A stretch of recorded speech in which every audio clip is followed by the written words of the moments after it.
Sect में जाती है तो वहाँ पे जाते ही वो उसे डिस्ट्रॉय कर देना चाहती थी, मगर जब प्यारना सेक्ट के मेंबर से वो मिलती है तो वो उससे बहुत ही ज्यादा अच्छे से बिहेव करते हैं और वहाँ पे मौजूद वो दो बच्चे उसे अपनी एल्केमी स्किल्स भी दिखाते हैं, जिसकी वजह से वो उन लोगों को मारने से थोड़ा सा अवॉइड करती है। मगर आहिस्ता आहिस्ता जैसे जैसे वक्त गुजरता जाता है वो उन लोगों के साथ घुल मिल जाती है और उन लोगों के साथ बैठकर खाना खाने लगती है। मगर लिशु उसे कोई ऐसी चीज खिला देती है कि जिससे उसे थोड़ा सा गुस्सा आने लगता है। मगर दूसरी तरफ हमें स्वार्मिंग लीव की माई यांग को दिखाया जाता है, जो कि शुयांग को स्टोरी सुना सुना कर बहुत ज्यादा थक गई थी, उसका गला ही खुश्क हो गया था, जिसकी वजह से वो बहुत सारा पानी पी लेती है और फिर वो शुयांग से कहती है कि एंड सिस्टर आपको आखिर क्या सुनना है, मैं इतनी देर से स्टोरी सुना सुना कर थक गई हूँ, मैं नहीं जानती कि आप क्या जानना चाहते हैं। अगर आप मुझे कोई हिंट भी दे दे तो भी मैं उसे एक अंदाजा लगा लूंगी और फिर मैं आपको टू द पॉइंट बात बता दूंगी। बाकी अगर आप चाहते हैं कि मैं ऐसे ही कंटिन्यूसली स्टोरी सुनाती जाऊं तो मैं ऐसा नहीं कर सकती, क्योंकि मेरी एनर्जी पूरी खत्म होती जा रही है। मगर शुयांग कहता है कि मुझे अभी भी उसके बारे में पता नहीं चला। तो वो लड़की कहती है कौन है वो, जिसके बाद शुयांग उसे कोई भी जवाब नहीं देता। मगर वो लड़की धीरे धीरे में कहने लगती है कि मैंने शुयांग पे भरोसा करके कोई गलती तो नहीं कर दी, ये बंदा वाकई में भरोसे के लायक है भी या नहीं। इतने में उसका वो जूनियर ब्रदर आता है तो माई यांग कहती है कि क्या तुम्हें वो बंदा मिल गया, चलो फौरन से बताओ कि कौन है वो बंदा, अगर तुम लोग उसे पकड़ कर लाए हो तो मेरे सामने पेश करो, मैं भी देखना चाहती हूँ कि आखिर किसकी इतनी हिम्मत हुई कि जिसने हमारे डार्क सोल लैंड में जाकर हमारे वॉरियर्स को मारा है। मगर वो लड़का कहता है कि हमें उसके बारे में कुछ भी पता नहीं चला, मगर हमें एक और इन्फॉर्मेशन मिली है, हमें पता चला है कि एंशिएंट टाइची टॉम के अंदर कुछ हरकत हो रही है। ये सुनकर माई यांग कहती है कि क्या कहा तुमने, वो एंशिएंट टॉम वो दोबारा से अपीयर हो गई है, वो तो एक फ्लावर गॉड की टॉम है ना, मगर वो टॉम भी बहुत ज्यादा खास है क्योंकि उसके अंदर बहुत सारे एंशिएंट ट्रेजर्स भी हो सकते हैं। वो अभी अपने भाई से बात ही कर रही होती है कि शुयांग उठकर आ जाता है और कहता है कि मुझे फौरन से उसकी लोकेशन बताओ कि वो कहाँ पर है। ये सुनकर वो लड़की बिल्कुल हैरान सी रह जाती है। अगले सीन में हमें दिखाया जाता है कि वो लोग एक फॉर्मेशन के जरिए उसी लोकेशन पर आ पहुंचते हैं जहाँ पर वो एंशिएंट टॉम थी, मगर हमें दिखाया जाता है कि वहाँ पर ऑलरेडी एक और सेट के कुछ लोग आए हुए होते हैं और वो लोग कहते हैं कि हम लोग यहाँ पर पहले आए हैं तो इसका मतलब है हम लोग पहले इसके अंदर जाएंगे। हमारा आओयांग सेक्ट वो फ्लावर गॉड की टॉम में मौजूद सारे ट्रेजर्स लेगा। मगर दूसरा बंदा कहता है कि तुम लोग तो इस दरवाजे को खोल भी नहीं सकते, तो तुम लोग अंदर जाओगे कैसे। तो दूसरा वाला कहता है कि जो यहाँ पर पहले आया है वही पहले अंदर जाएगा, चाहे इसके लिए पहले इस एंशिएंट टॉम को डिस्ट्रॉय ही क्यों ना करना पड़े। वो लोग आपस में लड़ना झगड़ना शुरू कर देते हैं और एंशिएंट टॉम को डिस्ट्रॉय करने की बातें करते हैं तो वो लड़की बीच में इकट्ठी करके उन लोगों को रोकती है और कहती है कि तुम लोग पागल हो गए हो क्या, तुम लोगों को ये भी नहीं मालूम कि ये एक एंशिएंट टॉम है, इसके अंदर मौजूद एक गॉड है जो कि पिछले कई हजार साल से यहाँ पे मौजूद है।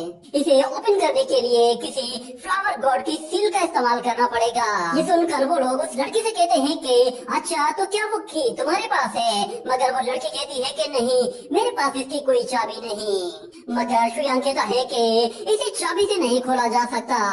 ये सुनते ही वो लड़की फिर शुयांग से कहती है कि मास्टर शायद आप यहाँ के बारे में नहीं जानते होंगे, मगर ये गॉड टॉम 36 एरे के साथ कवर की गई है और इसमें 72 रेस्ट्रिक्शंस लगी हुई हैं। इसीलिए इसे खोलने का बस हमें एक ही रास्ता है, वो हमें की यूज करनी होगी। वो इकलौती ऐसी की है जो कि इस एंशिएंट टॉम को ओपन कर सकती है, इसके अलावा इसे कोई भी चीज नहीं खोल सकती। मगर शुयांग पलक झपकते ही बिल्कुल उस एंशिएंट टॉम के करीब चला जाता है। ये देखते ही वो दोनों डिसाइपल बहुत ज्यादा गुस्से में आ जाते हैं और कहते हैं कि इसकी जरूरत तो देखो, इसे लगता है कि ये इस बड़ी सी फॉर्मेशन को इतनी आसानी के साथ अनलॉक कर देगा।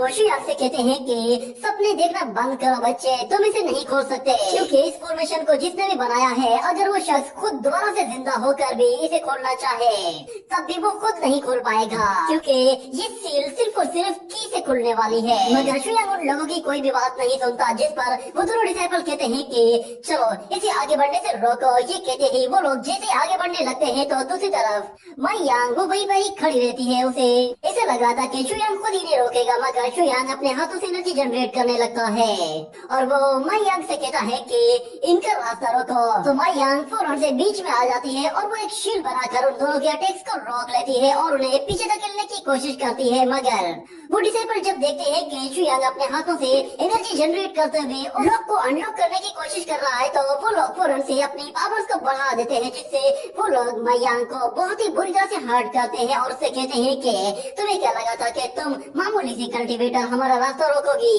और वो शु यांग के बारे में कहते हैं कि तुम की रिफाइनर हो, तुम तो सोचो भी मत कि तुम इसे ओपन कर पाओगे। मगर जैसे वो लोग शु यांग के करीब जाते हैं तो शु यांग की एनर्जी उस दरवाजे को अनलॉक कर चुकी होती है, जिससे एक ऑरा रिलीज होता है और वो उन डिसाइपल्स को उठाकर दूर फेंक देता है। वो लोग ये देखकर हैरान हो जाते हैं कि शु यांग ने बगैर कोई की यूज किए हुए सिर्फ अपनी फिंगर के साथ ही इस सील को तोड़ दिया है।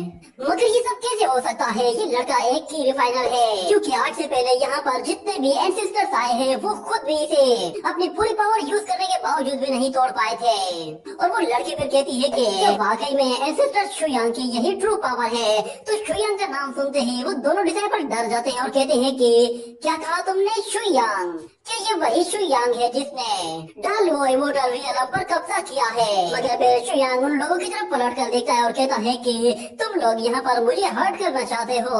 चलो आज मैं तुम लोगों को दिखाता हूँ कि मैं तुम लोगों की सोल को कैसे डिस्ट्रॉय करता हूँ। ये कहने के बाद वो डिसाइपल जैसे ही भागने लगते हैं तो शु यांग एक चुटकी बजाता है और उन दोनों की बॉडी से उनकी सोल को और उनकी बॉडीज को पूरी तरह से नेस्तो नाबूद कर देता है। शु यांग की पावर देखकर माई यांग बहुत ज्यादा खुश हो जाती है। उसे समझ में आ जाता है कि वो बिल्कुल सही बंदे का साथ दे रही है। जैसे उसके पास आती है तो अचानक से शु यांग के ऊपर कोई चीज गिरने लगती है, जिस पर माई यांग फौरन से वहाँ पर एक बैरियर बना लेती है। मगर उसे दिखाई देता है कि ऊपर से गिरने वाली चीज वो फूल पत्तियाँ और रिबन्स होती हैं, जिस पर वो खुद भी हैरान हो जाती है। और जब वो लोग ऊपर की तरफ देखते हैं तो उसे वहाँ पर एक शिप दिखाई देती है, जिस पर वो लड़की कहती है कि ये तो किंग ऑफ जेड है, ये यहाँ पर क्या कर रहा है? वो बताते हैं कि इस किंग ऑफ जेड ने 100 ब्लेसिंग मार्शल आर्ट टेक्निक को सीखने के लिए 100 बच्चे पैदा किए थे, जिसकी मदद से ये उन सारी की सारी टेक्निक्स को एक साथ ही सीख सकता था। मगर इसका एक बेटा युआन जी जो कि डार्क सोल लैंड में रहता था वो मर चुका है, जिसकी वजह से इसके 100 बच्चे अब पूरे नहीं होंगे। इसने उस 100 टेक्निक को सीखने के लिए पूरे के पूरे रियलम में जाकर ये सब कुछ अरेंज किया था। मगर अब उसकी उम्मीदों पर पानी फिर गया है। मगर हम देखते हैं कि वो ओल्ड मैन माई यांग को वहाँ पे देखता है तो कहता है कि अरे श्वानिंग लीडर, तुम्हें देखकर तो बहुत ही अच्छा लगा, तुम यहाँ पे क्या कर रही हो? ये कहने के बाद वो अपने दोनों बेटों पर एनर्जी से पुश करते हुए उन्हें नीचे झुका देता है और कहता है कि श्वानिंग लीडर के आगे झुका करो। और फिर वो उन लोगों से कहता है कि अच्छा तो तुम लोग यहाँ पर इस एंशिएंट गॉड के टॉम के अंदर जाने के लिए आए हो। मेरे ख्याल से इसके अंदर जाने का चांस सिर्फ मेरा बनता है, क्योंकि मेरे पास की मौजूद है। ये वही की है जो कि उस एंशिएंट गॉड ने खुद क्रिएट की थी। अब मैं ही इसके अंदर जा सकता हूँ क्योंकि मेरे पास एक की है। तो तुम लोग बुरा मत मानना, क्योंकि मैं इसके अंदर मौजूद जितने भी ट्रेजर है वो सारे खुद अपने पास रखना चाहता हूँ। और अगर तुम लोगों ने मेरे रास्ते में आने की कोशिश की तो फिर तुम लोग याद रखना कि मैं हुआन यांग व्हाइट ग्रास टेक्निक को भी यूज कर सकता हूँ। ये सुनकर माई यांग थोड़ा सा डर जाती है और वो कहती है कि ये जेड किंग बहुत ही खतरनाक है, इसके पास बहुत ही हाई लेवल की एक्सट्रीम लेवल की टेक्निक्स है। अगर मैंने इसके ऑफर को रिजेक्ट कर दिया तो ये तो मुझे जान से मार देगा। मगर इसके 99 सन्स वो तो अभी सिर्फ और सिर्फ इमोर्टल रियलम के फर्स्ट पाथ पर हैं, तो इसका मतलब है कि मुझे इससे डरने की ज्यादा जरूरत नहीं है। ऊपर से मेरे पास तो एंसेस्टर शु यांग भी मौजूद है। मैं इसे लेकर कोई भी चांस नहीं लेना चाहती। वो ओल्ड मैन से कहती है कि तुम भूल जाओ, मैं तुम्हें यहाँ से आगे जाने नहीं देने वाले। ये सुनते ही वो ओल्ड मैन हैरान हो जाता है और कहता है तुम्हारी इतनी हिम्मत। उसके दोनों बेटे उस लड़के पर हमला करने के लिए आगे जाते हैं तो दूसरी तरफ वो लड़की आगे बढ़ती है, मगर शु यांग उसे रोक लेता है और कहता है कि इन्हें आने दो। वो दोनों के दोनों डिसाइपल जैसे ही आगे बढ़ते हैं तो शु यांग सिर्फ और सिर्फ अपनी आइस पावर का इस्तेमाल करता है और उन लोगों को हवा में ही पुश करते हुए वापस से उठाकर दूर फेंक देता है। ये देखकर माई यांग खुश हो जाती है और उसे समझ में आ जाता है कि शु यांग इन्हें भी हैंडल कर सकता है। और दूसरी तरफ वो ओल्ड मैन जब अपने बेटों का ये हाल देखता है तो वो कहता है कि ये बंदा आखिर है कौन? माई यांग तुम ये किसे लेकर आई हो?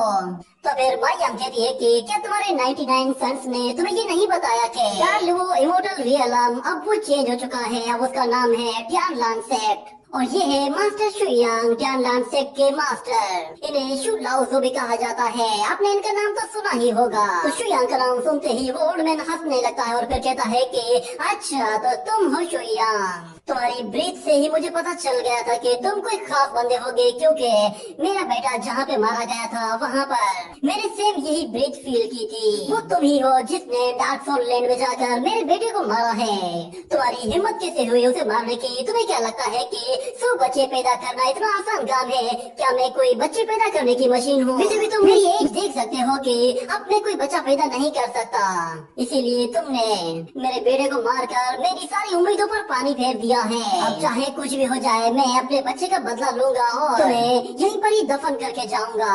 ये कहते ही वो जैसे अपनी पावर्स को एक्टिवेट करता है तो हमें दिखाया जाता है कि आसपास की जितनी भी नेचुरल एनर्जी होती है वो सारी के सारी एक जगह इकट्ठा होना शुरू हो जाती है। वो ओल्ड मैन अपनी एक फॉर्मेशन क्रिएट करता है जिसके अंदर वो सारी की सारी एनर्जी जमा होना शुरू हो जाती है और उसके बेटे भी ये देखकर खुश हो जाते हैं कि फाइनली उन लोगों का फादर अपनी पावर को यूज कर रहा है तो वो शुयांग की छुट्टी कर देगा। और इस तरफ हमें शुयांग को दिखाया जाता है वो उस फॉर्मेशन की तरफ देख रहा था। उस फॉर्मेशन के अंदर जैसे जैसे वो एनर्जी इकट्ठी होती है तो उसके अंदर एक पैटर्न बनना शुरू हो जाता है जो कि एक टेम्पल के जैसा लग रहा था। उसे देखने के बाद शुयांग कहता है कि इसमें कोई मजा नहीं।